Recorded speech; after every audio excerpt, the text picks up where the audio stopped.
L'objectif est d'obtenir un sein raffermi, regalbé. Le lifting des seins peut être envisagé en cas de ptose mammaire, c'est-à-dire de chute du sein, classiquement remarquée à partir du moment où la plaque aréolo-mamelonnaire tombe au niveau du sillon sous-mammaire, voire en deçà. C'est une intervention qui permet de remonter le sein, qui est classiquement réalisée sous anesthésie générale, en chirurgie ambulatoire. Les suites opératoires durent une quinzaine de jours et les douleurs sont en général très modérées.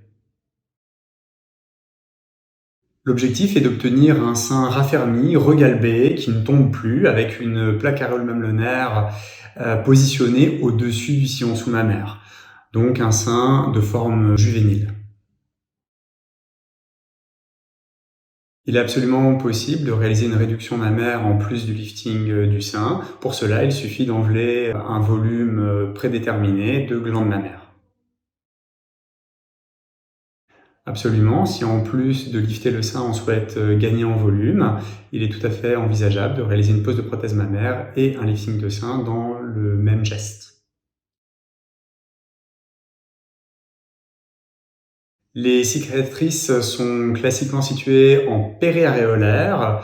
Parfois, on rajoute une cicatrice verticale située entre l'aréole et le sillon sous-mammaire, et enfin une cicatrice dans le sillon sous-mammaire.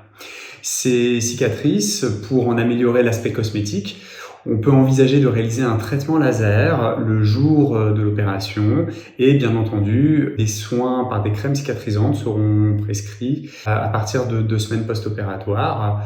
Cela va consister à appliquer sur les cicatrices pour 3 semaines à 1 mois une crème adéquate et masser les cicatrices. Le lifting des seins seul n'est pas pris en charge par l'assurance maladie.